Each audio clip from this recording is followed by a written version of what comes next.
안녕하세요. Eat Bible입니다. 오늘 묵상할 하나님의 말씀은 요한복음 3장 22절에서 30절까지의 말씀입니다. 먼저 오늘 말씀을 읽겠습니다. 그 뒤에 예수께서 제자들과 함께 유대 지방으로 가셔서 거기서 그들과 함께 지내시면서 세례를 주셨다.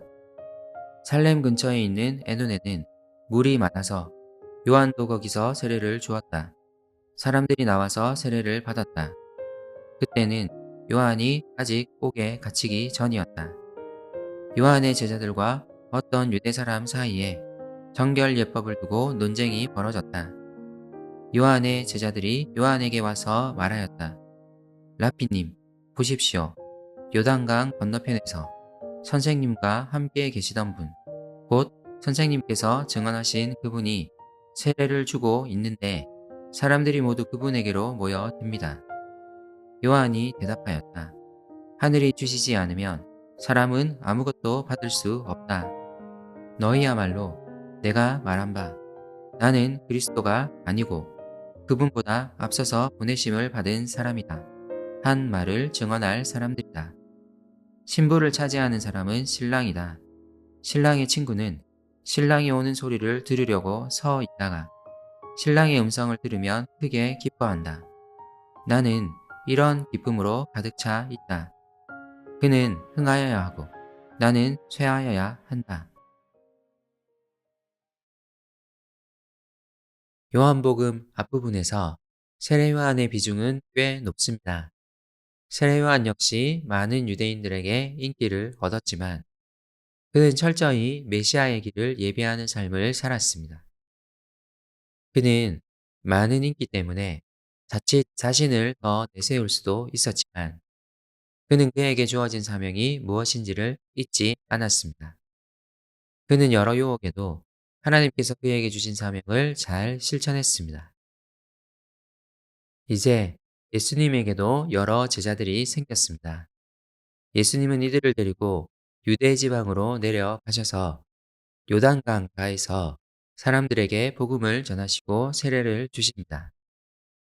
예수님이 세례를 주던 곳 근처에 에노온이라는 곳이 있었는데 그곳은 세례 요한이 사람들에게 세례를 주고 있던 곳이었습니다. 요한복음은 당시 사람들의 주목을 받고 있던 두 사람이 서로 가까운 장소에서 각각 사람들에게 세례를 주고 있던 장면을 흥미롭게 묘사하고 있습니다. 세례 요한에게도 제자들이 있었습니다. 요한의 제자들은 유대 사람들과 정결 예법을 두고 논쟁을 벌일 정도로 열심히 있는 사람들이었습니다. 25절이 말하는 정결 예법에 대한 논쟁은 세례에 관한 논쟁이었을 가능성이 큽니다.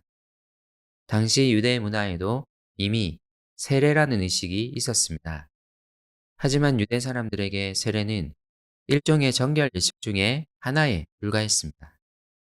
음식을 먹기 전에 손을 씻는 그들의 정결 예식과 마찬가지로 세례는 하나님께 예배드리러 가기 전 자신의 몸을 깨끗하게 씻는 그런 의식이었습니다. 하지만 세례 요한은 이 세례의 의미를 재해석했습니다. 그는 유대인들에게 회개하라고 외쳤고 그 회개의 징표로 세례를 주었습니다. 아마 요한의 제자들은 유대 사람들과 세례의 의미가 단순한 정결 예식이 아니라는 것을 두고 논쟁을 했을 것입니다. 세례 요한의 제자들은 이번에는 예수님과 논쟁을 하려 합니다.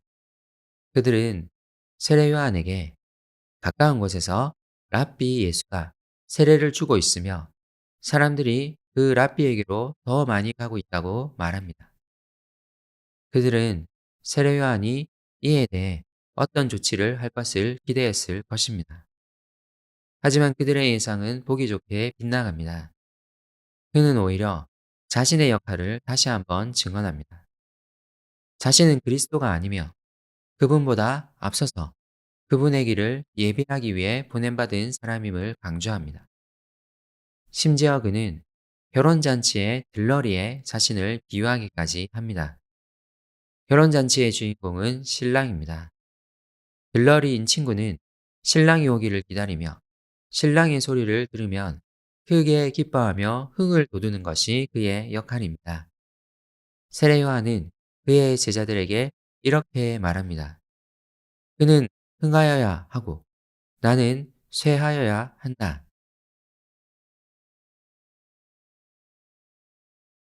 세례 요한은 자신이 무엇을 위해 존재하는지 잘 알고 있었고 그를 부르신 하나님의 뜻에 철저히 순종했습니다. 그는 자신을 높이거나 예수님을 질투하지 않았고 이 땅에 오신 메시아를 증언하는 삶을 살았습니다. 세례 요한을 통해 우리 삶의 사명을 다시 한번 점검해 봅시다. 우리 역시 예수님을 증언하는 삶으로 부름 받았습니다. 다른 것이 아닌 오직 예수님만이 우리를 구원하실 수 있다는 복음을 겸손하게 나를 낮추며 사람들에게 증언해야 합니다. 오늘 하루의 삶을 통해 복음을 증언할 수 있기를 소망합시다. 함께 기도합시다.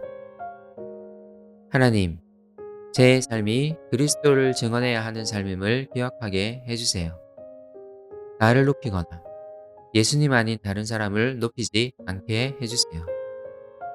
예수님만이 우리의 참 구원자이심을 마음에 새기고 이것을 증언하며 살게 해주세요. 예수님의 이름으로 기도드립니다. 아멘.